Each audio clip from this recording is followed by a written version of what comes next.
Praying without ceasing will not happen without practice and planning. All of us, I think, want to grow in our practice of prayer. I have a dear friend who often says, if you want to humble a Christian, ask him about his prayer life. I think most of us would love to grow in our practice of prayer. One thing is, pay close attention when you come into contact with praying Christians.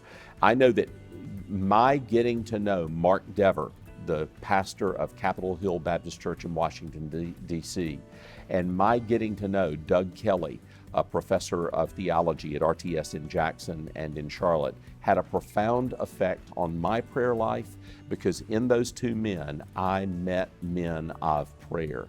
They didn't think about prayer. They didn't just write about prayer. They prayed. They had a robust, healthy practice of prayer, and being around people of prayer helps you to grow in prayer. You don't just admire them, you seek to emulate them, and you learn from them in their practice of prayer. And I thank God every day for those two men who, because they lived a life of prayer, invited me in to a better understanding of what it means to be a praying person. Here's the other thing: pray.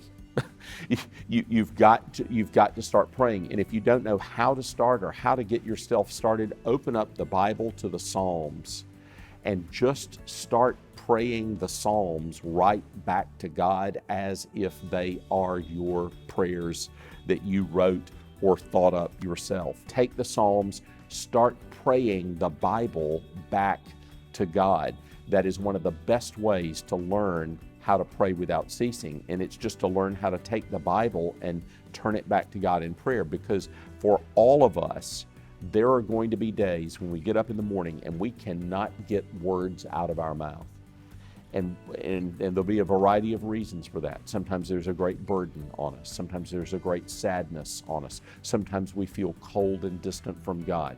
And in those times, we just need to go to the Bible and start praying the Bible back to God until we can pray. The Puritans used to say, pray until you pray. And by that they meant they understood that sometimes we can't pray. We feel like our words are hitting the ceiling and they're coming back to us. And what do?